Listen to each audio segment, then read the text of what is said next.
Yo canto por el que no sabe escribir. Y yo por el que escribe versos de amor. Yo canto para que se escuche mi voz. Y yo para ver si les hago pensar. Yo canto porque quiero un mundo feliz. Lista prematrimonial, identidad y visión. El catequista prematrimonial, identidad y misión. Una visión desde la Sagrada Escritura. Por eso nuestro texto de base va a ser la palabra de Dios. Entonces vamos a comenzar, vamos a iniciar este texto. A mí me gusta mucho para comenzar alguna plática. También puede ser como un recurso didáctico en ese sentido. El libro del Éxodo, vamos a abrir nuestra Biblia en el segundo libro, que es el libro del Éxodo, capítulo 33, versículo 7. Libro del Éxodo, capítulo 33, versículo 7. En algunas Biblias este texto se conoce como la tienda del encuentro o la tienda de las citas divinas, depende de la Biblia, la tienda de las citas divinas o la tienda del encuentro. Entonces, ¿está mejor así? ¿O más o menos? ¿Más o menos? Ok, perfecto. Entonces, le voy a pedir a alguien que si puede leer el texto, si le pueden acercar el micrófono, aquí está Ave. Libro del Éxodo, capítulo 33, versículo 7. Libro del Éxodo, capítulo 33, aquí lo tenía Ave, perfecto. Está bien, ya está aquí. Capítulo 33, versículo 7. Vamos a escuchar o vamos a leer desde el texto sagrado, por favor. Entonces Moisés tomó la tienda de campaña y la plantó a cierta distancia, fuera del campamento. La llamó tienda de las citas divinas, y todo el que quiera consultar a Yahvé tenía que ir a la tienda de las citas fuera del campamento. Cada vez que Moisés... Hasta ahí nada más el 7. Palabra de Dios. Miren, lo voy a volver a repetir de memoria, más o menos dice el texto así.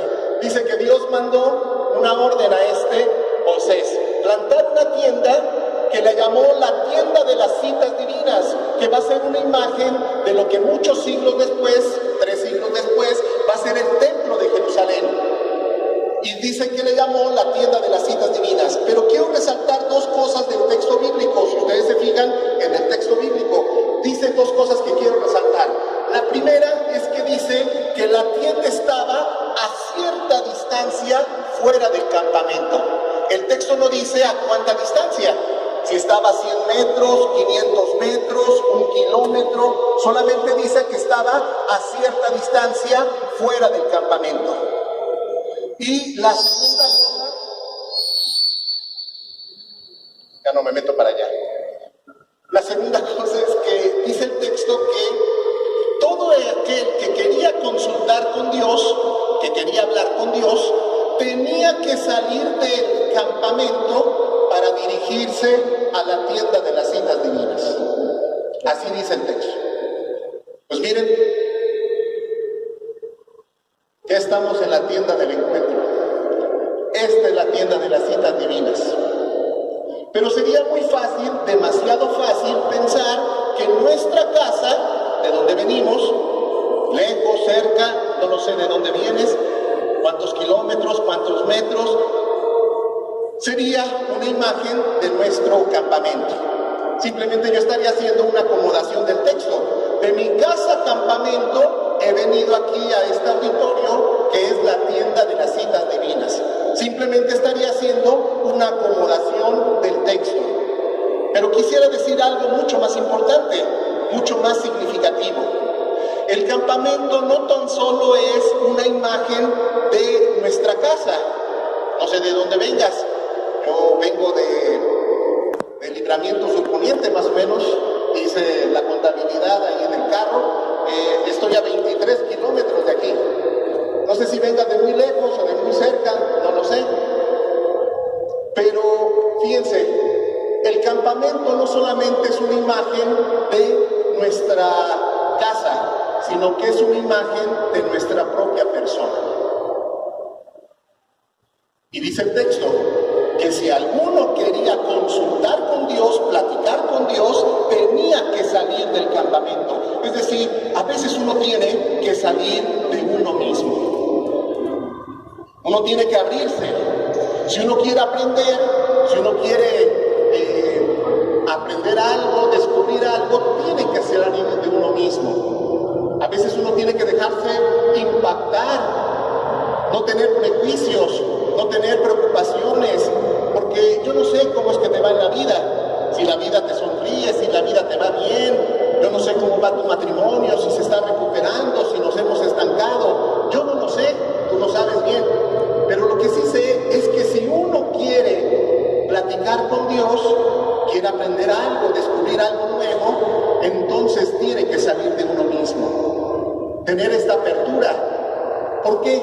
Hay un cuento que a mí me gusta mucho, es un cuento pequeñito, es un cuento hindú que dice que una persona quería aprender de un maestro, entonces lo fue a buscar a este maestro y cuando lo encontró, eso es lo que le llaman gurú, un maestro espiritual. Entonces aquella persona cuando lo encontró le preguntó, maestro, ¿quieres enseñarme? El maestro lo miró, como dice el Evangelio de Marcos, que Jesús miró con amor al joven rico, lo miró con amor este maestro y le dijo, ¿tú quieres aprender? ¿Estás dispuesto a aprender? Claro, a veces uno podría entender que buscar al maestro, formular la pregunta, esperar el turno, decirle al maestro, ya es un signo de que quiere aprender. Bueno, uno podría pensar en eso, pero no necesariamente. Y muchas veces nos sucede lo mismo, que a veces yo podría poner aquí, he venido de tan lejos, he gastado gasolina, he separado mis actividades, y el hecho de que estén aquí podría ser el signo evidente de que quiero aprender, no necesariamente. Muchas veces es como la rutina de ciertas actividades que hacemos. A veces es esta condición de eso ya me lo sé, eso ya lo aprendí, a ver qué nos van a decir ahora, ojalá que esta vez sea mejor que la anterior. Está bueno lo que me dicen, pero yo me quedo con lo mío. Y a veces el problema es que uno está aquí, pero no necesariamente signifique que uno quiera aprender. Y voy a poner un ejemplo muy sencillo. ¿No les pasa en alguna ocasión que han leído un libro, leen las 3 primeras páginas y lo dejan y dicen, no me impactó? Lo dejan. 10 años después vuelven a leer el mismo libro, las 3 primeras páginas, y uno dice, ¡qué bárbaro! ¡Qué texto! Incluso aquel autor se te vuelve tu autor favorito. ¿No has escuchado una canción y las primeras palabras o los primeros ritmos y uno dice, no me llegó, no está llegadora esta canción? 10, 15 años escuchas la misma canción y ¿qué dices? Hombre, este es un rollo, no, es un cancionzón. ¿La canción era la misma? Sí. ¿El libro era el mismo? Sí. El que ya no es el mismo soy yo. La actitud cambió. Y muchas veces uno viene a este tipo de eventos u otros en la iglesia, sobre todo porque es de la experiencia que yo tengo. Vienen como así. Ustedes lo saben, en la catequesis prematrimonial, ¿cómo vienen? Tal vez no generalizo, pero ¿cómo vendrá el 80% de los muchachos que vienen o de las parejas que vienen a casarse? Vienen así corriendo, ¡ay, quiero escuchar mis pláticas! Híjole, yo quiero escuchar lo que me dicen aquí en la iglesia, me dan unas ganas tremendas de ir a casarme ya. ¿Así vienen todos los muchachos? No, uno lo sabe. A veces vienen como así, duros de pelar, valga la expresión. ¿Por qué? Pues porque ¿qué me van a decir? Y menos en la iglesia. Si me caso es porque pues no me quedó de otra. Entonces a veces como que uno viene con resistencias, con prejuicios, con ideas Disculpen la expresión, yo trato de ser hasta donde puedo lo más frontal. Y a veces uno viene bien sobrado, valga la expresión.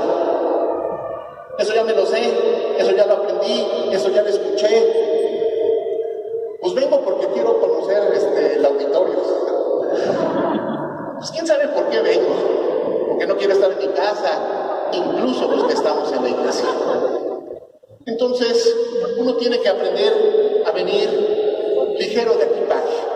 El secreto de poder aprender es tener apertura, dejarme impregnar, impresionar, tener una actitud de recibir algo especial para nuestra vida.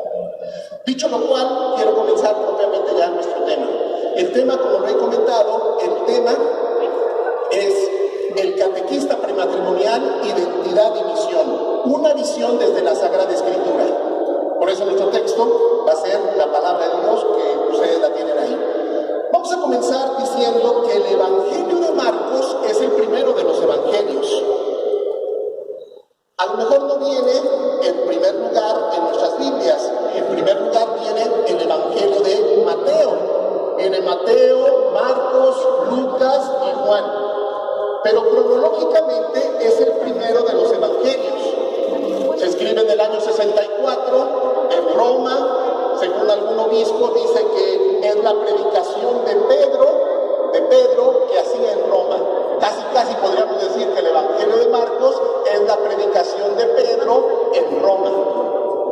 Y este Evangelio de Marcos está en segundo lugar, lo voy a decir así de rápido, aunque no es mi prioridad, pero lo digo así para que no se quede ahí. Porque el criterio, aunque parezca increíble, del orden que tenemos en la Biblia, Mateo, Marcos, Lucas y Juan, es por el número de capítulos, de mayor a menor. El Evangelio de Mateo tiene 28, el Evangelio de Marcos tiene 16, el Evangelio de Lucas tiene 24, el Evangelio de Juan tiene 21. Pero cuando yo he dicho esto, tal vez a más de alguno diga, bueno, entonces Marcos tendría que ir en último lugar. ¿Por qué? Porque es el que tiene menos capítulos. Debería ser Mateo, Lucas, Juan y Marcos. Es que durante mucho tiempo en la iglesia se creyó que el Evangelio de Marcos, casi todo el Evangelio de Marcos se encuentra en el Evangelio de Mateo. Entonces se creyó que el Evangelio original, o como que el texto base, era Mateo, y que el Evangelio de Marcos era como un resumen del Evangelio de Mateo. Hoy los biblistas, los especialistas en Sagrada Escritura, se han dado cuenta de algo que es extraordinario, que el Evangelio de Marcos es la base de los demás evangelios. Los demás evangelios, Mateo, Lucas y Juan, se basan en el Evangelio de Marcos para ir elaborando su redacción de su Evangelio. Entonces el Evangelio de Marcos tiene una característica particular, o tiene muchas, es un Evangelio como los cuatro, fascinantes, pero el Evangelio de Marcos tiene esta particularidad, que el Evangelio de Marcos no cuenta la infancia de Jesús. ¿Quién cuenta la infancia de Jesús? El Evangelio de Lucas y el Evangelio de Mateo. En el capítulo 1 y 2 de cada uno de estos evangelios. Lucas capítulo 1 y 2, Mateo capítulo 1 y 2 nos narran lo que se conoce como la infancia de Jesús. Pero el Evangelio de Marcos no cuenta la infancia de Jesús. ¿Por qué? Bueno, Marcos, algo que le interesa, a Marcos le interesa decirle a su comunidad dónde comenzó todo o cómo comenzó todo en la experiencia de Jesús. Y todo en la experiencia de Jesús va a comenzar con la predicación del Bautista. Por eso quiero que abran su Biblia en el Evangelio de Marcos. Marcos capítulo 1. El versículo 1, Marcos capítulo 1, versículo 1, es simplemente la introducción, el programa de todo el Evangelio. Si ustedes se van fijando, Evangelio de Marcos, capítulo 1, del versículo 2 al versículo 8, va a ser la predicación del Bautista. Anda acá predicando Juan el Bautista. Ahí es donde comienza todo. Y si ustedes se fijan, y esta es la parte que quiero que alguien lea, para eso el micrófono, por favor, alguien que quiera leer, el versículo 9, 10 y 11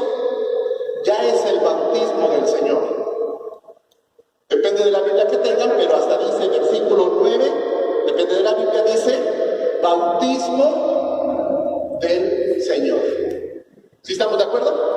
¿Alguien que quiera leer capítulo 1, versículo 9, 10 y 11? Le presto aquí el micrófono.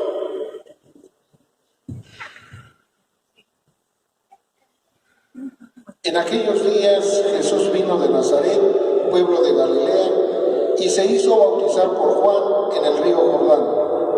Al momento de salir del agua, Jesús vio los cielos abiertos.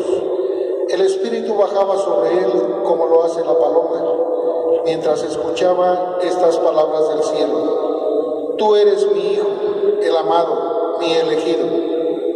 Palabra de Dios. Te alabamos, Señor. Depende de la Biblia de Jerusalén, que es una Biblia de estudio, dice al final, no mi elegido, sino dice, en quien me complazco. Este es mi Hijo, algunas traducciones dicen, muy amado, en quien me complazco. Y esto para mí es muy especial por lo siguiente: este es mi Hijo amado, en quien me complazco. Esta es la revelación que Dios hace de su Hijo. Es la primera palabra que va a dar Dios en este Evangelio, en ese sentido, acerca de la identidad de Jesús. ¿Quién es Jesús para Dios? Pues resulta que el Evangelio dice que Él es su Hijo muy amado. Y precisamente por eso en la teología, los padres de la iglesia, los grandes teólogos dicen que nosotros, tú y yo, somos hijos en el Hijo. Somos hijos en el Hijo. Jesús es el Hijo por excelencia de Dios y nosotros somos hijos en el Hijo. Por eso, en la primera carta, si la pueden buscar, la primera carta, este texto lo voy a decir de memoria, nada más quiero que ustedes lo busquen, en la primera carta de Juan, en el capítulo 3, en el versículo 1, lo va a decir de una forma excepcional. El evangelista Juan dice: miren qué amor nos ha tenido el Padre, que no tan solo nos llamamos hijos de Dios, sino que lo somos.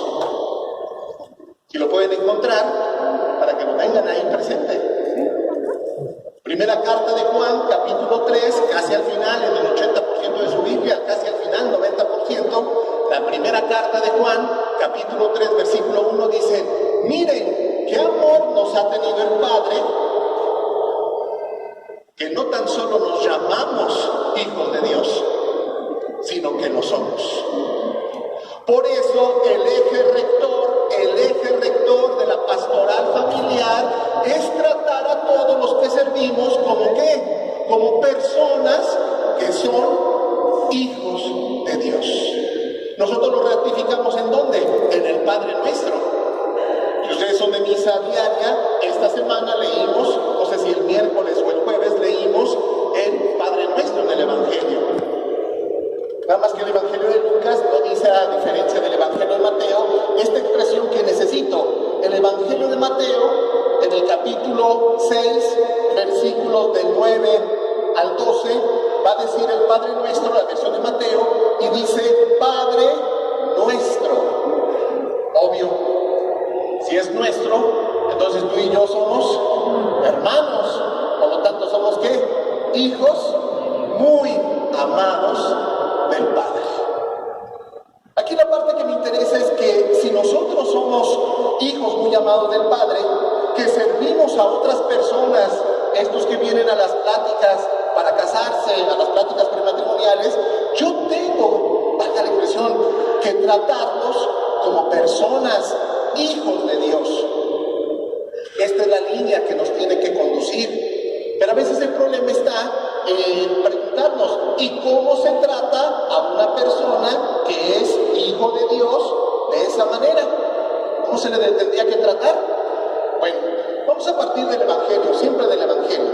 Entonces, vamos a ir al Evangelio de Lucas, en el capítulo 10, versículos del 30 al 35. Es la parábola del buen samaritano. Lo comento mientras van buscando. Esto que estoy compartiendo con ustedes.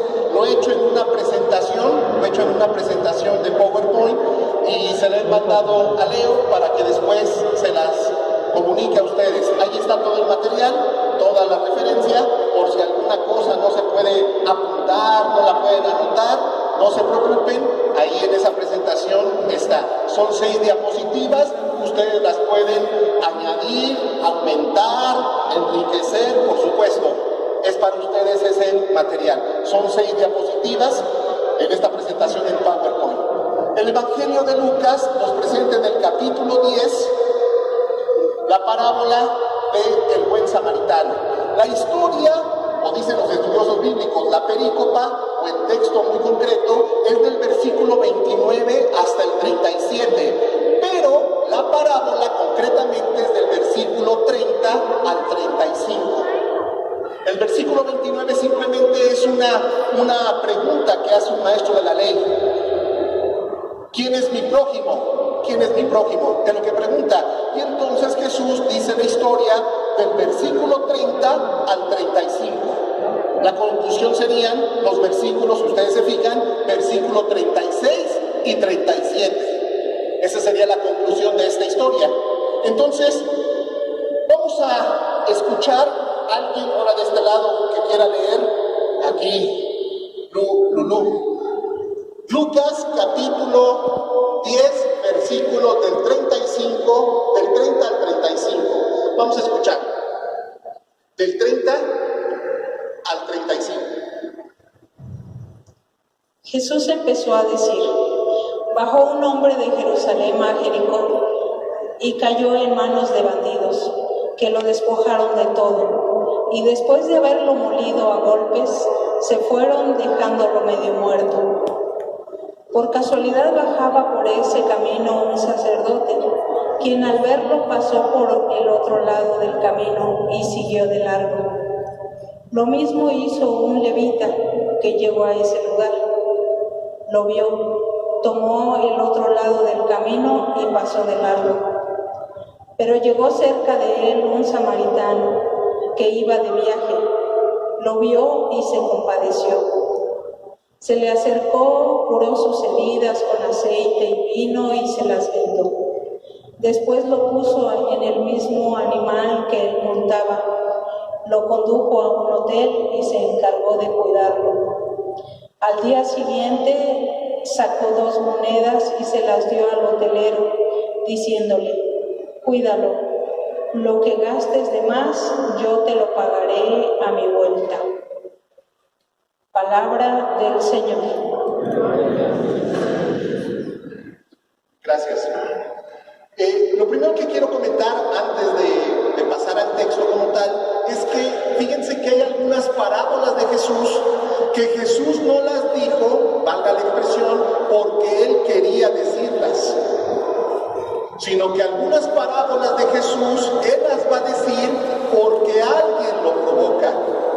Hay parábolas que Jesús contaba porque eran parte de su enseñanza. Él comenzaba diciendo, mientras estaba la gente reunida, el reino de los cielos se parece a esto, a aquello. Es decir, Jesús quería enseñar la parábola. Pero hay otras ocasiones donde Jesús no quiere enseñar la parábola de entrada, sino que le enseña porque alguien le cuestiona o sucede algo. En este caso, ¿qué es lo que pasó? Que el maestro de la ley que le había preguntado sobre cuál era el mandamiento más importante, dice, Jesús contestó, amar a Dios y amar al prójimo, como a ti mismo. Y entonces el maestro pregunta, ¿quién es mi prójimo? Dicho de otra forma, si el maestro de la ley no hubiera preguntado, bueno, Jesús tal vez en otro momento hubiera contado la historia, pero él cuenta la historia porque le cuestiona el maestro de la ley. Voy a poner otro ejemplo que lo vimos hace poco en la liturgia, hace como 3 o 4 semanas. Son las famosas parábolas de la misericordia, que nosotros tradicionalmente las conocemos como la moneda perdida, la oveja perdida, el hijo pródigo. Y esas parábolas no las cuenta Jesús tampoco porque él quiere enseñarles.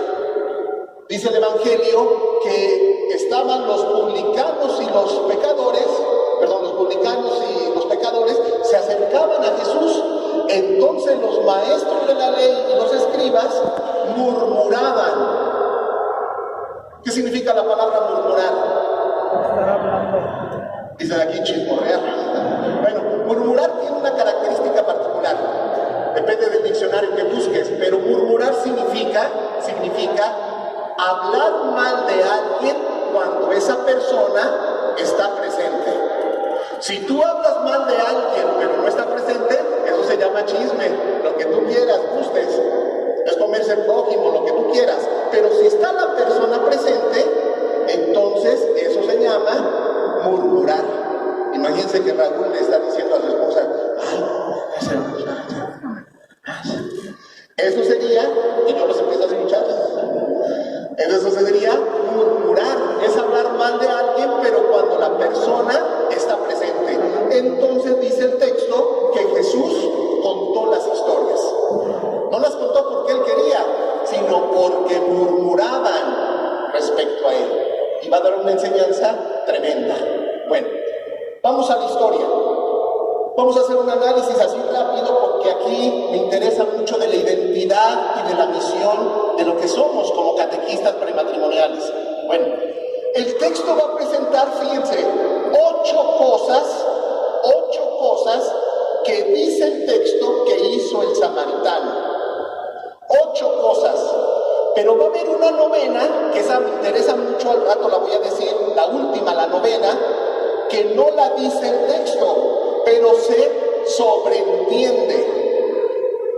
No es exagerado pensarlo, se sobreentiende, pero no lo dice el texto explícitamente. El texto va a decir 8 cosas, y en esas 8 cosas tenemos que ir trabajando nosotros. Es parte de nuestra identidad. En algunas me voy a detener más, en algunas me detendré menos. Dice el texto que después de que pasaron el sacerdote y el levita, dice que pasó un samaritano y lo primero que dice el texto, se compadeció.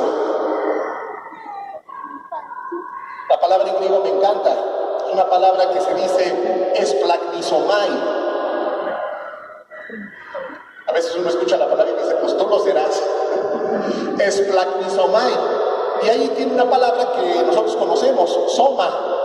Somai, que es cuerpo. Si tú buscas el diccionario, fíjense, dice que la compasión o la misericordia, que es una de las identidades del catequista, que debería de ser, dice que es un movimiento interior de la persona que te pega en las entrañas ante el sufrimiento del otro, pero que siempre te hace realizar algo en su favor.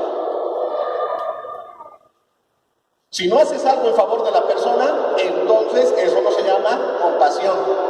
Ay, pobrecitos, los de Ucrania están siendo bombardeados. ¿Qué has hecho? No, pues nada. No, eso no se llama compasión, eso se llama lástima. Y muchas veces nada más tenemos lástima del que sufre. Lo primero que hay que hacer es compadecerse, como lo hizo Jesús. Y aquí voy a poner un ejemplo muy concreto, muy específico. En el Evangelio de Marcos, no lo vamos a buscar solamente para que lo tengan presente. En el capítulo 6, versículo 34, dice el texto que Jesús, unos versículos antes, los mandó, les dijo, vamos del otro lado de la orilla. Y la gente iba rodeando la orilla del mar de Galilea, y cuando llegaron, dice el texto, que bajó Jesús y sintió, al ver a toda la gente reunida, sintió compasión. Pero dice ¿por qué? Porque estaban como ovejas sin pastor. Miren, lo voy a decir sin soberbia, y yo sé que coincidiremos, ojalá que coincidamos, sin soberbia alguna. Yo casi les puedo asegurar que de las 10 parejas que, vamos a suponer, que vienen a las pláticas en un mes, y que ustedes les dan las pláticas, casi 8, casi ustedes les dirían, mejor no se casen. La verdad, mejor piénsenlo. Tienen que meditar mucho. Ustedes se casan por la iglesia, pues porque no sé por qué, pero mejor piénsenlo. En un año, retomen, lean, prepárense. Aquí la parroquia podría hacer esto, aquello. Casi uno los desanimaría, valga la expresión. ¿Para qué? Pues para que lo piensen mejor. Eso es compadecerse. ¿Por qué? Porque precisamente, como nos ha enseñado este eje rector que nos guía, el mundo les está presentando a estos jóvenes o a las parejas incluso que ya tienen hijos una serie de realidades y son como carne de cañón. Uno tiene que compadecerse, ofrecerles algo, compadecerse. ¿Por qué? Porque a veces tú los ves y dices, híjole, yo me lo pensaría no 2 veces, sino como 14 veces. Ustedes se quieren casar, pero mejor, one moment please. Piénsenlo. ¿Cuál es la primera característica de un catequista? Parte de nuestra identidad, tener misericordia, tener compasión por la gente con la que compartimos. Partir de su realidad, de su problemática, de su situación. Segundo, dice el texto que se acercó. Y si ustedes se fijaron en el texto, cuando pasó el sacerdote y el levita, dice que pasaron de largo. Bien sencillo. La segunda característica es acercarse. ¿Qué significa esto en español? Que no se puede ayudar de lejos. Imposible. Imposible. Nosotros mismos, pero fíjense, el detalle que quiero comentar es que no tan solo es una cuestión física. ¿Por qué? Porque ustedes dan las pláticas y ¿cuándo vuelven a ver a los muchachos? Pues quién sabe. Ya tal vez no los vuelven a mirar nunca. Ustedes hicieron su parte y ¿cuándo los vuelven a ver? Muy posiblemente nunca. Pero muchas veces es una cercanía no física, es una cercanía emocional. De estar con la persona. De no estar sobrado, valga la expresión. De entender quién es David, cuál es su historia, quién es Sofía, quién es María Luisa, quién es Ignacio. Pero muchas veces uno dice, ¿quién sabe Dios estos jóvenes de qué serán? Yo vengo a dar mi plática. ¿Cuál será su historia? ¿Cuál será su problemática? ¿Por qué vienen aquí? Yo vengo, doy mi tema y lo demás me es inclusive. Me es intramuscular. Es exactamente lo mismo. Yo vengo, hago lo que tengo que hacer y se acabó. Su historia, ¿quién sabe? Eso se me hace terrible en la iglesia. Terrible. Tengo que, ¿qué? Acercarme al otro, un acercamiento emocional, de estar con ellos. Muchas veces uno da descansos y ya están una pareja y nadie se acerca a ellos. Uno puede entender que a veces tiene que respetar los espacios, pero hay ocasiones en las que uno se tendría que acercar. ¿Cómo estás? Si no, no funciona. De lejos no se puede resolver las cosas. Número 3, dice el texto que vendó sus heridas. Muy posiblemente hasta el día de hoy, algo que utilizan los árabes, concretamente, es el kefie. El kefie es como un gorro. Seguramente debió haberlo roto. ¿Para qué? Para poderle poner vendas, de modo que llevara su botiquín. Entonces tuvo que quitárselo, lo más seguro, tuvo que romperlo, hacerlo girones, ¿para qué? Para envolverle. Eso quiere decir que le salía sangre, ¿para qué? Para que no saliera, valga la expresión, la sangre. Y dice 2 cosas, le puso vino y aceite. El vino obviamente para entender que es para desinfectar, el alcohol es para eso, o parte del alcohol, 7 grados. Bueno, eso dicen que tiene la cerveza, yo ni bebo. Bueno, entonces para desinfectar y el aceite para resplandecer, para curar. Ya saben que el aceite, y en la iglesia muchos sacramentos tienen aceite, ¿por qué? Porque es curación, es vida. Entonces, ¿qué significa esto? Que a veces uno tiene que poner de sí, a veces uno tiene que quitarse algo. Y no solamente es una cuestión física, sino a veces uno tiene que quitarse la soberbia.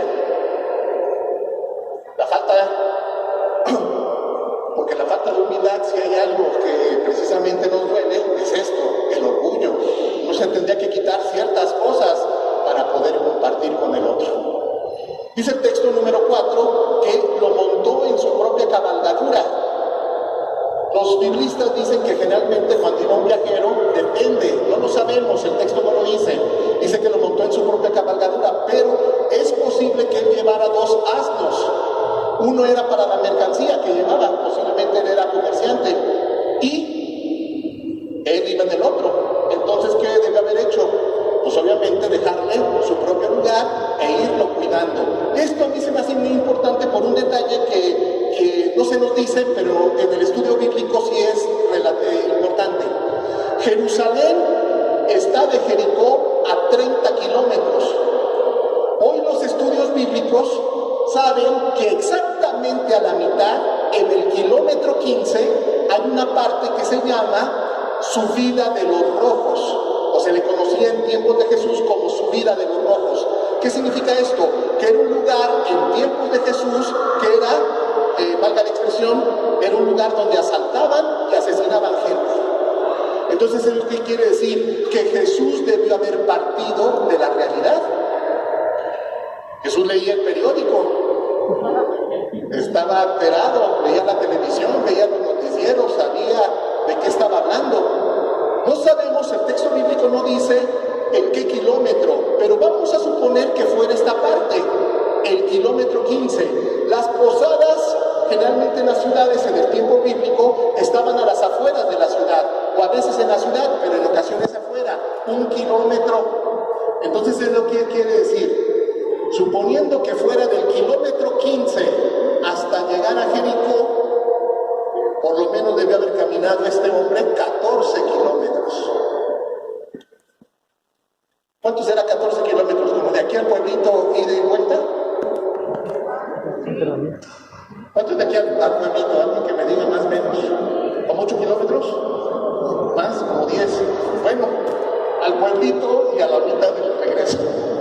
Bueno, no sé, pero piensen, 14 kilómetros. 14 kilómetros caminando. Número 5, dice que cuidó de él. Por lo que se entiende del texto, lo cuidó toda la noche. ¿Y qué es eso que implica? Tal vez tenía temperatura. Dice el texto que lo dejó medio muerto, lo dejaron medio muerto. Tal vez cambiarle las vendas, cuidarlo toda la noche después de caminar 15 kilómetros. Número 6, ¿vamos bien? ¿Sí vamos bien? Ok. Número 6 dice que al siguiente día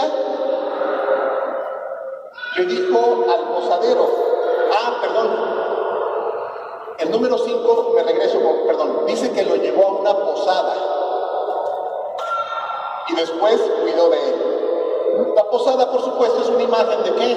Diríamos, de la iglesia. Esta es la posada donde todos estamos. Muchas veces somos el golpeado, pero muchas veces somos el posadero.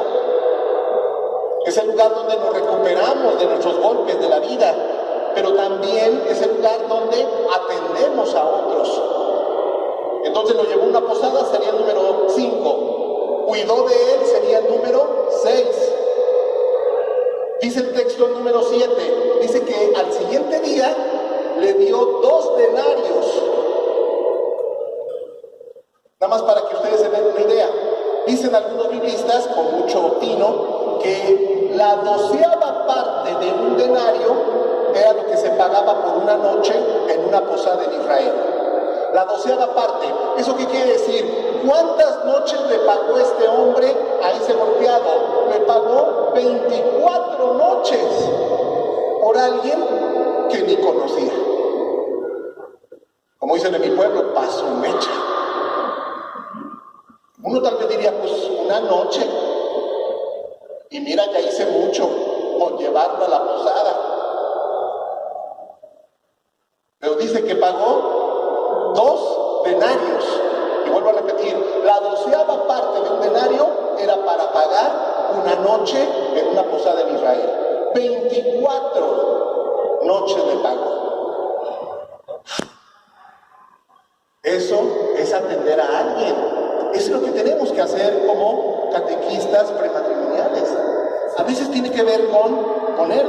nosotros. ¿Quién pone para las copias? Hay que llevar la computadora. A veces uno tiene que poner. Así es. Y número 8, para cerrar, dice el samaritano al encargado, al posadero. Ahorita las hago otra vez las 7 u 8. Ahorita se las digo así en orden. Número 8 sería que le dice, y si gastas algo de más, cuando yo regrese, te lo pago. Las voy a decir las 8. Número 1, sintió compasión. Número 2, se acercó. Número 3, vendó sus heridas. Número 4, lo montó en su cabalgadura. Número 5, lo llevó a una posada. Número 6, lo cuidó toda la noche. Número 7, dio 2 denarios. Y número 8, le dijo al posadero, si gastas algo de más, yo te lo pagaré. Eso se llama ¿qué? Compromiso. Compromiso. No es, pues, ¿quién sabe?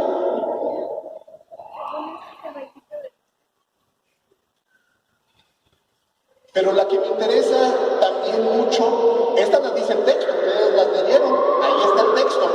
No estoy diciendo nada que no diga el texto. Pero la número 8 a mí me interesa mucho por lo siguiente. La número 8 dice así, o se las explico, y a mí es algo que me impresiona muchísimo. No lo dice el texto, pero se sobreentiende. El samaritano tuvo que cambiar de planes. El samaritano tuvo que cambiar de planes. ¿Por qué? Porque el texto no lo dice. No sabemos a dónde iba. Si iba a visitar a alguien, si iba a hacer un negocio. No lo sabemos. Si iba a ver a su esposa, si iba de regreso a su casa. Imagínense su esposa, si estaba casado, que era lo más seguro, toda una noche sin saber de él. Imagínate que no llegaras toda una noche y le dijeras a tu esposa, es que llevé a alguien a una posada, le estuve cuidando. No, pues tal vez tu esposa estaría con el Jesús en la boca. Y pues, ¿cómo le llamas? Pues un mensajito, imagínense, a él sí hubiera funcionado un mensajito. Oye, no voy a llegar hasta mañana. ¿Pero por qué? Me salió una circunstancia. Él tuvo que cambiar de planes.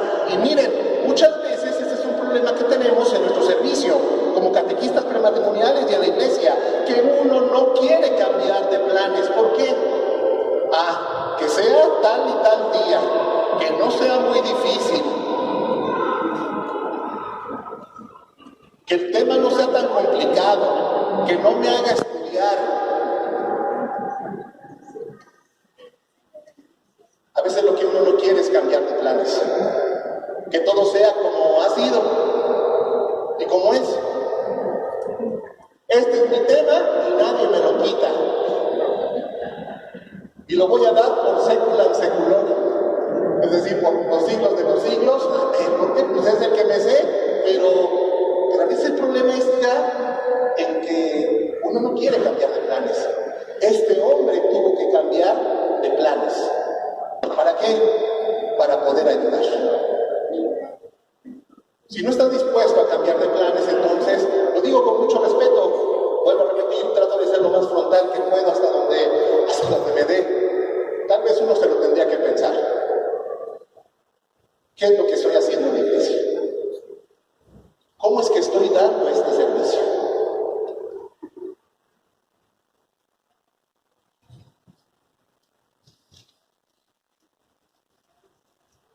Vamos a hacer un pequeño alto aquí. Les voy a pedir que cierren sus cuadernos y nos vamos a poner de pie. Nada más para movernos tantito y ahorita vamos a la segunda parte del tema. Una de las cosas que hago en la iglesia antes de dar clases, no les dije eso, pero tengo 55 años. Parezco como de 55. Y algo que hago en la iglesia, aparte de dar clases, es que me gusta dar talleres de juegos y dinámicas. Me fascina jugar, me fascina cantar juegos, dinámicas. Bueno, Entonces, vamos a hacer dos cantos muy sencillos, algunos ya lo conocen, pero muy sencillo, nada más para movernos tantito, y vamos a la segunda parte. Entonces vamos a levantar nuestro dedo índice con las dos manos, por favor, y vamos a mover. Sí está bien, así. ¿Sí se escucha, verdad? Ok, entonces vamos a mover hacia adelante este dedo, así hacia adelante. Este se llama palo. ¿Cómo se llama? ¿Cómo? Ok, ahora vamos a mover el meñique. Este se llama bonito. ¿Cómo se llama? Ok, palo, bonito. Y ahora vamos a mover el pulgar. El pulgar es E. Palo, bonito, E. Ok, entonces vamos a hacer una canción que ya se la saben seguramente, y depende del dedo que yo mueva, pues es la canción, perdón, la palabra que diga es el dedo que muevo. Si digo palo, muevo el índice. Si digo bonito, muevo el meñique. Y si digo muevo el pulgar. La canción dice así, dice: palo, palo, palo, palo bonito, palo, Ahí más o menos. Algunos dicen, híjole. Esto es para la artritis, Para la artritis. Ok. Dice, a ver, me voy a poner acá otra vez. Dice: palo, palo, palo, palo bonito, palo, La segunda parte, palo bonito, palo, Yo le hago así, pues una de las tres ha de ser, y cada vez lo vamos a hacer más rápido, vamos a intentar. Dice: palo, palo, palo, palo bonito, palo, palo bonito, palo, Ahí más o menos, más rápido. Palo, palo, palo, palo bonito, palo, palo bonito, palo, Más rápido. Palo, palo, palo, palo bonito, palo, No es el Kame Kameha, no, es una corona. Una corona de la tribu entera. Esa es la primera parte, dice: Tongo, Tongo, el rey de la tribu entera. Segunda parte: Tongo, Tongo, duerme sobre una estera. Una estera es una cama de doblar. Vamos a hacer esta segunda. Tongo, Tongo, duerme sobre una estera. La última dice: ven, Tongo, Tongo, ven, ya no existen reyes como tú. Y como dice, ahorita todavía seguimos en pandemia, más o menos, pero la idea original es que a alguien te acercas y le vas a tocar la nariz, pero en este caso nada más le vas a señalar así, sin tocar la nariz. Lo divertido del canto es que se hace en 4 momentos. El primero es la voz fuerte, gritando. Fuerte, ya comimos. Después voz normal. Después en voz baja, así de iglesia. Y el último no cantamos, solamente hacemos los movimientos. Entonces vamos a comenzar. 1, gritando. 1, 2, 3. Eso es gritar. A ver, 1, 2, 3. Tongo, Tongo, el rey de la tribu entera. Tongo, Tongo, duerme sobre una estera. Ven, Tongo, Tongo, ven, ya no existen reyes como tú. Voz normal, voz normal. 1, 2, 3. Tongo, Tongo, el rey de la tribu entera. Tongo, Tongo, duerme sobre una estera. Ven, Tongo, Tongo, ven, ya no existen reyes como tú. Voz baja, así como de susurro. 1, 2, 3. Más bajito. Tongo, Tongo, el rey de la tribu entera. Todo duerme sobre la estrella. A los demás, que son personas como yo, que son hijos de Dios, ¿cómo tratarlos? Entonces nuestro ejemplo, nuestro punto de partida sería el buen samaritano. Ya hemos visto las 9 cosas que hizo precisamente este samaritano por aquel que estaba golpeado. Pero aquí hay un detalle que es tan muy importante y se los voy a decir porque creo que vale la pena, así rápido. Fíjense en la pregunta que hizo Jesús en el versículo 36. No lo leímos ahí, pero ustedes lo pueden buscar. Lucas capítulo 10, versículo 36. ¿Quién es el prójimo? Y miren, generalmente nosotros ya damos como loritos, disculpen la expresión, la respuesta como muy hecha. ¿Quién es el prójimo? Y decimos, el otro, mi próximo, el otro. ¿Y qué tenemos que hacer con el prójimo? Pues ayudarlo. Pero fíjense cómo pregunta Jesús. Fíjense cómo pregunta Jesús en el versículo 36. Dice, ¿quién de estos fue el prójimo del que fue asaltado? La Biblia de Jerusalén, que es una Biblia de estudio, es algo que es impresionante. Fíjense cómo pregunta Jesús. Si Jesús hubiera dicho la respuesta tradicional, de que lo que se entiende es que el prójimo es el otro y que tienes que ayudar al prójimo, entonces Jesús debió haber preguntado, ¿quién de estos 3 ayudó a su prójimo que fue el golpeado por los asaltantes? Pero fíjense que Jesús no preguntó así. Fíjense cómo preguntó en el versículo 36. ¿Quién de estos 3 fue prójimo del golpeado? Entonces aquí hay un detalle que es especial. Para Jesús, el prójimo no es el otro al que ayudamos, sino que tú eres el prójimo. Prójimo es el que ayuda. Tú tienes que ser el prójimo, porque eso le preguntó el maestro de la ley. ¿Quién es el prójimo? Y entonces, tú. ¿Por qué le hizo el maestro de la ley la pregunta? Porque en Israel solamente el prójimo era alguien de tu propia raza, de tu propia familia o de tu propio partido. Para mí un prójimo sería, si lo actualizáramos diríamos, pues mi prójimo sería un mexicano, uno de mi familia y uno de las pláticas prematrimoniales. Bueno, ¿por qué? Pues porque estoy en este ambiente. Pero los de la renovación no, eso no. Los de la adoración nocturna no, pues tampoco. Pero Jesús está diciendo una cosa impresionante. Para Jesús el prójimo, por eso hay que leer bien el texto. Para Jesús el prójimo es el que ayuda. Tú eres el prójimo. Entonces es importante que tú recuerdes que tú eres el prójimo, no ellos, a los que les das las pláticas. Tú eres el prójimo y tú tienes que ir por esa gente, compartir desde tu experiencia. Y un último detalle que para mí también es muy importante, y lo digo en este sentido. Hay algunas parábolas de Jesús, algunas parábolas que dicen en los estudios bíblicos, eso uno lo aprende en la escuela, que es bueno preguntarle al texto, aunque el texto no lo diga de primera mano. Algo que me enseñaron en la escuela es que tengo que preguntarle al texto, ¿por qué esto? ¿Por qué aquello? Imaginarme posibles escenarios.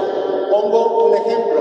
Yo siempre me he preguntado, aunque el texto no lo dice, ¿el hermano mayor entraría a la fiesta después de que platicó su papá con él?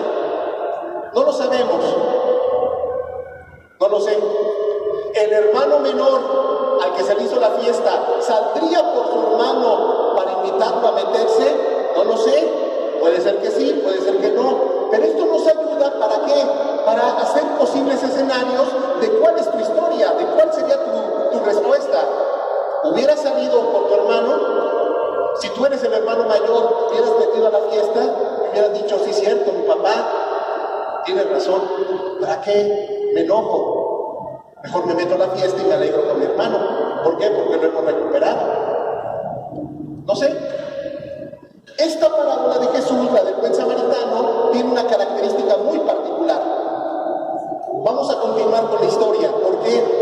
tiene un mensaje extraordinario. Imagínate que tú eres el golpeado.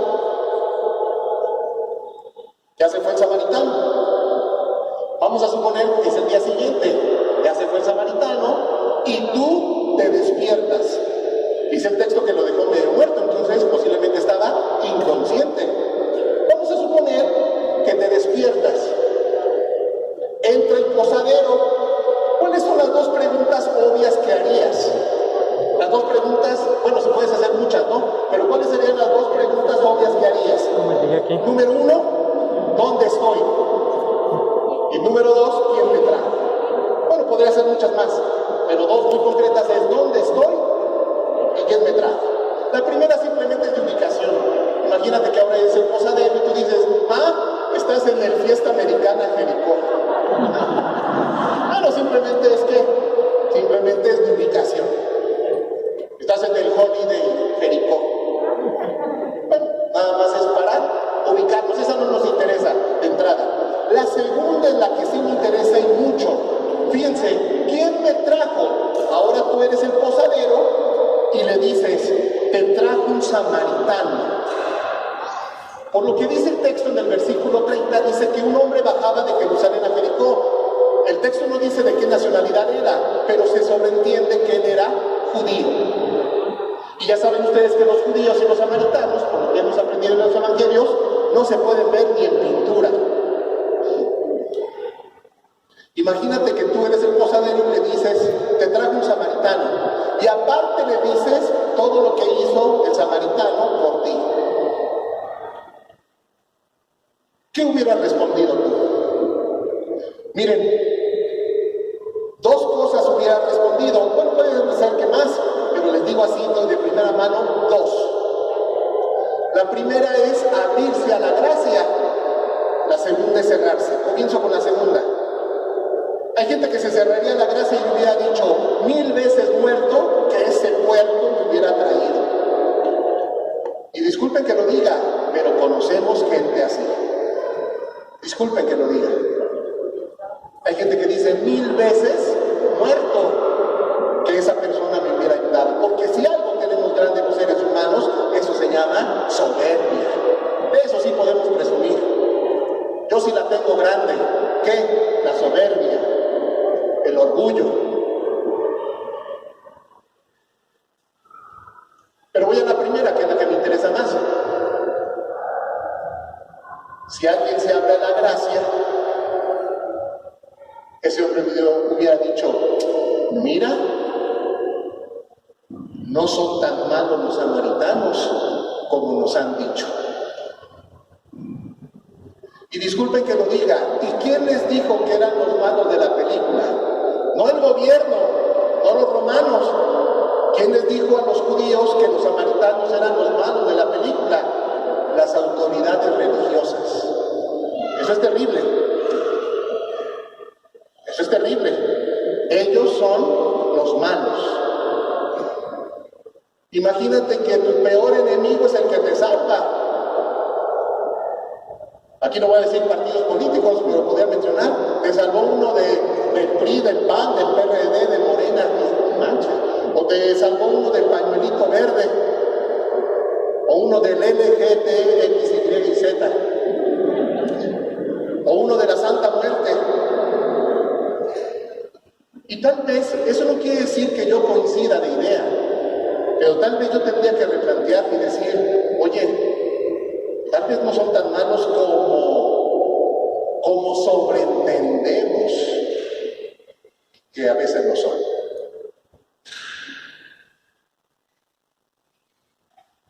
No necesariamente. ¿Qué hubieras contestado tú?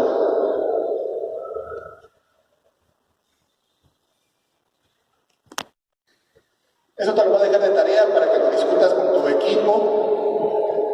A ver, voy a preguntar. Soy bien chismoso. ¿Vienen los de Santa Rosa de Lima? ¿Sí? Bueno, ahí se los dejo de tarea. No, bueno, a todos los equipos que lo dialoguen. ¿Qué hubieras hecho? En la próxima reunión que tengan, no sé, el día que se reúnan, pregunten, ¿qué hubieras hecho tú? Para compartir. Si tú fueras el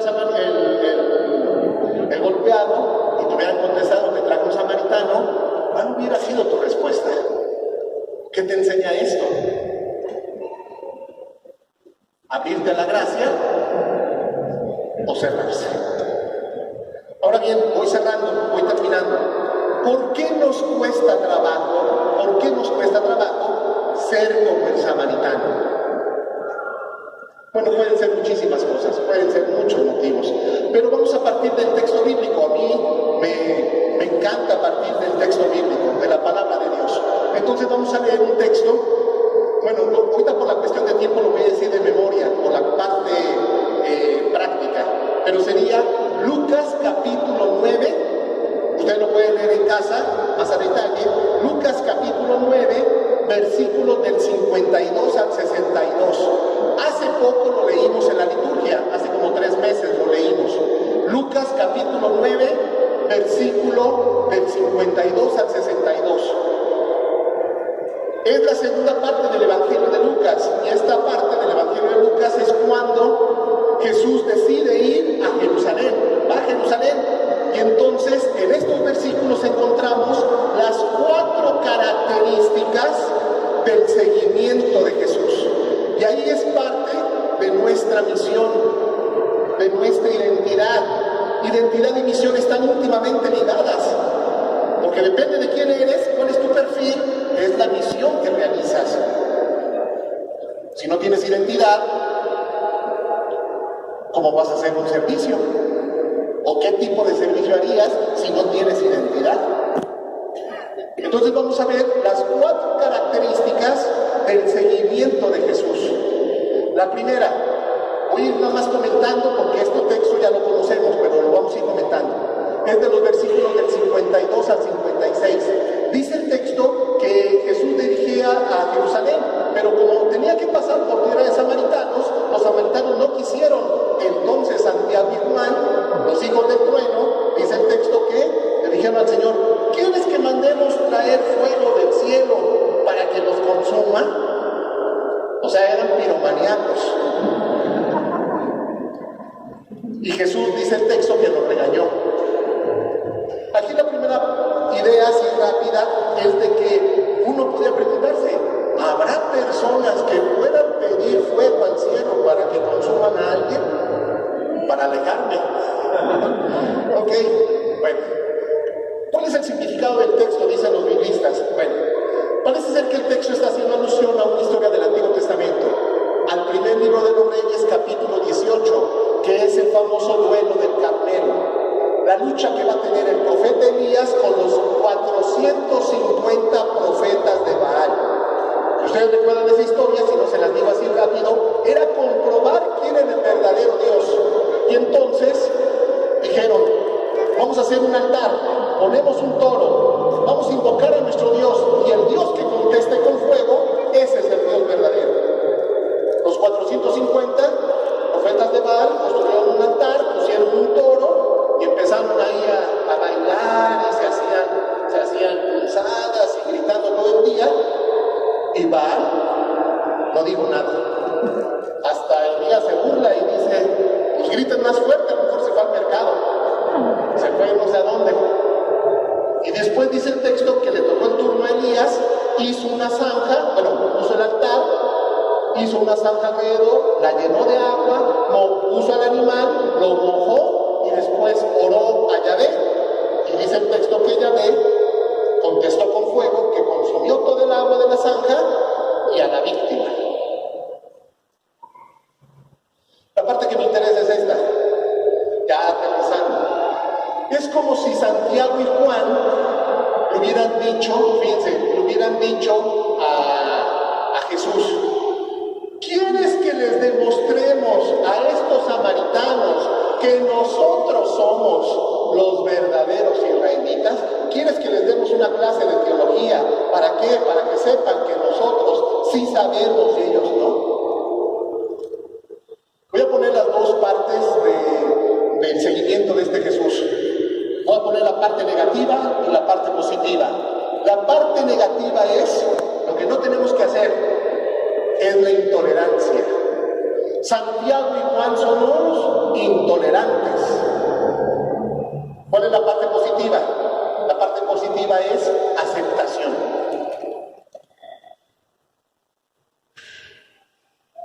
Aquí la pregunta muy concreta sería: ¿qué tan intolerante eres? Disculpen que lo diga, historia, cada quien tiene su historia, su circunstancia, pero a veces, disculpen que lo diga, pero a veces lo que no es católico nos saca ronchas.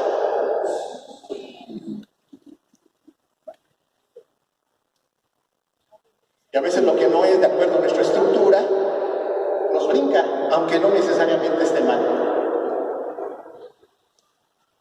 Y a veces somos muy intolerantes. Así tiene que ser, porque hay que casarse así, y así, y así, y así, y así, y así. Y el que no se case así, así, así, así, y así, no, está mal.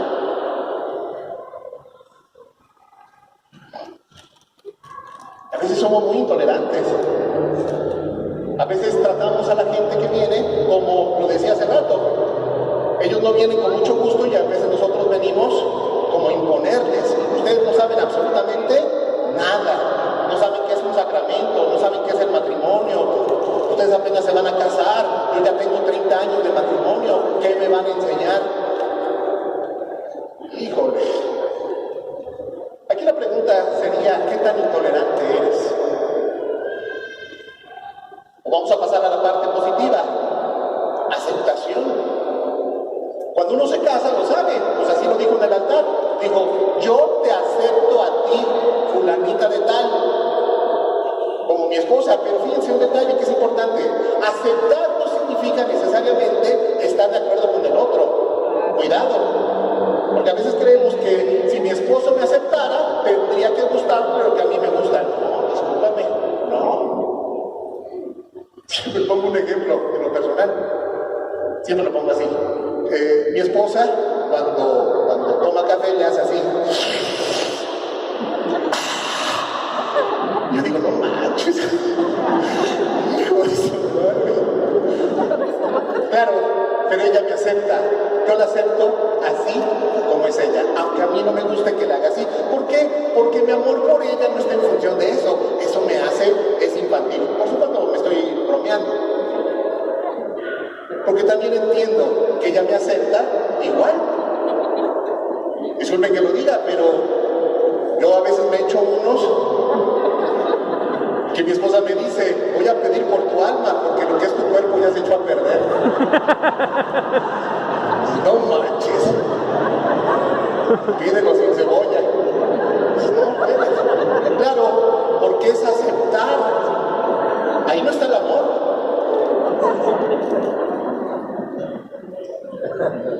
Mi padre maestro, el padre Alfonso Robledo Aguilar, él era psiquiatra, él decía, el principio del amor es la aceptación, claro, el principio del amor. Yo tendría que preguntarme, ¿qué tan intolerante soy? Voy al número 2. Número 2. Dice el texto, versículos son 57 y 58, que uno se le acercó a Jesús y le dijo, te seguiré donde vayas. ¿Y Jesús qué le contestó? Bueno, si hubiera contestado en inglés, hubiera dicho, one moment please, take it easy, espérate tantito. Las zorras tienen madrigueras, los pájaros tienen nido, pero el Hijo del Hombre no tiene donde reclinar su cabeza. ¿Qué significa esto en español? Piénsatelo. ¿Cuál sería el contravalor? El contravalor, la parte negativa, es impulsividad. Te seguiré donde quiera que vayas. Y Jesús, la propuesta de Jesús es meditación. Piénsatelo. Traduzco para nosotros en nuestra realidad. Es que quiero ser sacerdote. Ok, ¿quieres ser sacerdote? Sí. Hay que estudiar después de la preparatoria por lo menos 9 años. Hay que levantarse a las 5 de la mañana. Más o menos. Los domingos, todo el día hay que trabajar. Semana Santa, nada de vacaciones. No te puedes casar, no puedes tener hijos. Ay, no, pues no te metas de cura. Sencillo. ¿Quieres casarte? Sí. Bueno, casarse significa que ya no somos tú y yo, sino somos nosotros. Que hay que dialogar, que hay que compartir, que hay que levantarse a las 5 de la mañana o tal vez antes, que hay que tolerar al otro, etcétera, etcétera. Ay, no, pues no te cases. Piénsatelo. Y aterrizo en la parte que más te interesa, la última. Es que yo quiero participar en las pláticas prematrimoniales. lunes, soy parte del equipo de las pláticas. ¡Ah! Pues piénsatelo. ¿Por qué? Porque aquí hay que venir a todas las juntas. Ay, pero es que todas son iguales. Es que tenemos una nueva forma de trabajar. Ay, no, es que yo me acostumbré a la otra. Es que cada determinado tiempo hay que cambiar de plática para no estacionarnos. Ay, no, yo solamente el tema 1. Es que hay que venir desde la mañana, no llegar. Yo conozco parejas que si el tema es a las 10 de la mañana, a las 12 del día, entonces llegan a las 12, ahí partiendo plaza. Oye, pero llega un poco antes, ¿para qué? Para que sepas qué es lo que dijo el otro, qué contexto dijo. No, yo nada más llego a mi plática de 12 a 1 y me voy. Pues disculpa que lo diga, pues no te metas a las prácticas prematrimoniales. No te metas. Eso no nos sirve. Piénsatelo, medita. Número 3, ¿vamos bien? Número 3, dice el texto, versículos 58 y 59, dice Jesús, le dicen a Jesús, más bien Jesús dice a uno, sígueme, y él le comenta, sí te seguiré, pero déjame enterrar a mis padres. ¿Y qué le contesta Jesús? Deja que los muertos entierren a sus muertos, y tú ven y sígueme. Sin hacer tanto comentario bíblico, pero parece ser que el sentido en la parte pastoral, significa que los padres es el pasado. Entonces el antivalor, ¿cuál sería? El antivalor sería el estancamiento. Nos estancamos en el pasado. En lo que nos funcionó hace 30 años, y sí, nos funcionó hace 30 años, pero ahorita ya no nos funciona. Entonces, ¿cuál es el valor? La propuesta de Jesús es apertura. Ábrete, efatá, ábrete, sea abierto. Hay gente que se estanca. La misma plática, los mismos chistes, los mismos comentarios, las mismas citas. Tal vez funcionaron hace 20 años, perfecto, pero tal vez yo tendría que no estancarme. Si he dado 30 años la misma plática, pues ya me estanqué. Pues entonces,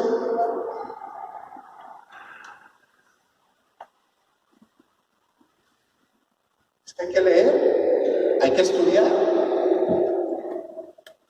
abrirme, ver a este autor, investigar, probar, una dinámica, un juego, vamos a hacerle así, vamos a hacerle así, no sé, no tendría que ver. Y voy cerrando, número 4. Número 4 dice el texto que otro le dijo, te seguiré, Señor, pero déjame despedirme de mis papás. ¿Cuál es el punto que quiero tratar desde la parte pastoral? El punto es, pero, sí te quiero seguir, pero, y entonces ¿cuál sería el antivalor? El antivalor sería resistencia, me resisto. Hace algunos años había un programa que se llama La Enfermera, tipo el Dr. House. Era una enfermera bien tremenda. Y entonces en los comerciales, cuando se anunciaba esta serie, decía así, se escuchaba la voz en español, se escuchaba la voz de la enfermera que decía así, Señor, hazme santo, pero no ahora. Hazme bueno, pero no ahora.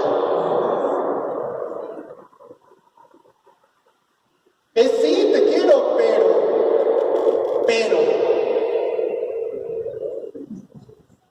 Y esa es la dificultad. Sí, pero que no sea tan difícil. Sí, pero que las pláticas sean cuando a mí me acomode. Sí, pero uno se resiste. Es que ya tenemos otro eje rector, ya nos han dado una serie de catequesis. ¿Cuáles son nuestras características? ¿Cuál es nuestra misión? Y uno se resiste al cambio. No tendría que tener una apertura diferente. ¿Por qué? Porque a veces tiene que ver con la cooperación o con la entrega. A mí me gusta, así voy ya a las últimas dos cosas que comento, que es ya lo último, es que tiene que ver mucho con la entrega o la cooperación que hacemos en la iglesia.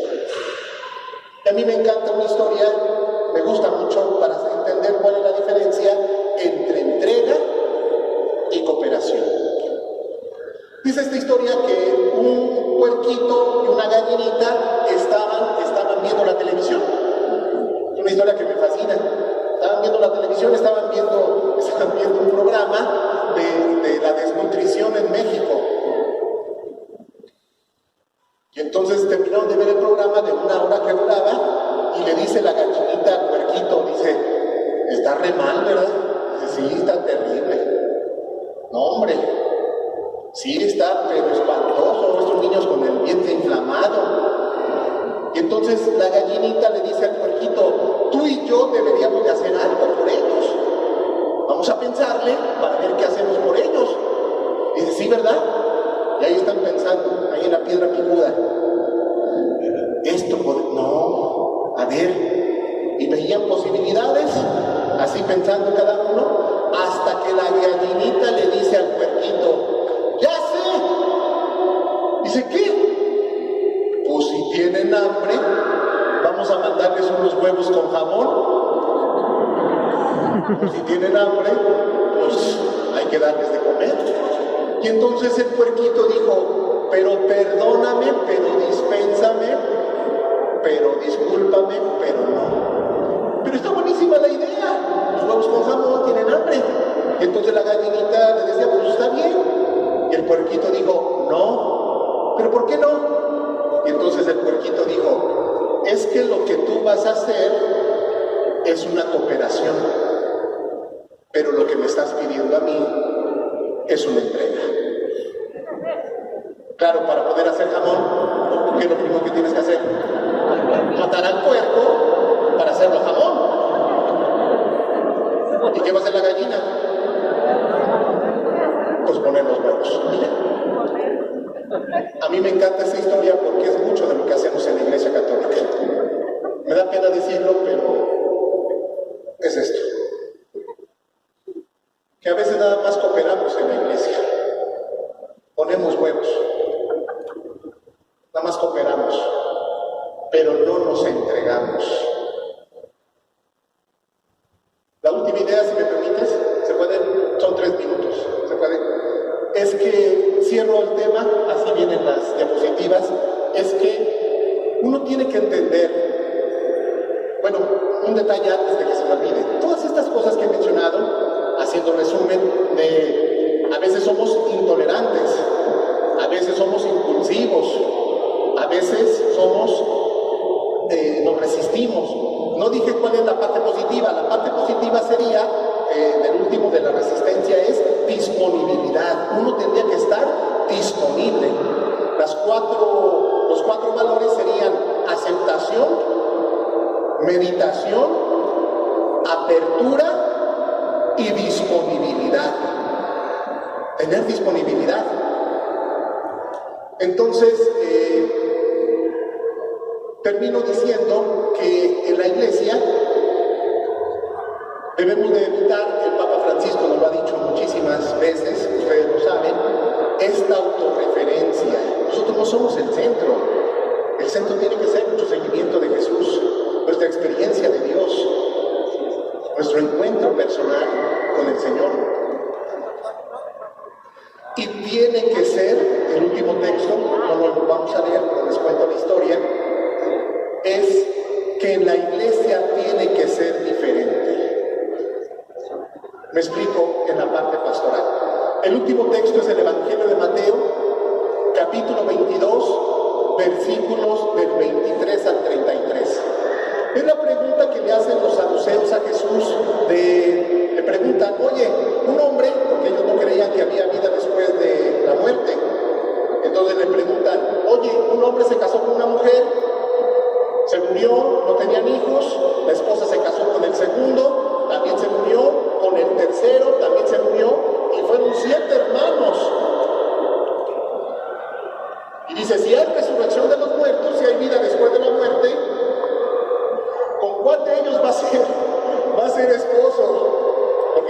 estuvieron casados con ella. Y entonces Jesús dice, ustedes no entienden nada, no entienden el poder de Dios. Es que en el cielo, dice Jesús, seremos como ángeles. Como hermanos, ¿no? Como hermanos, ¿no? Este texto se escribió para explicar dos cosas.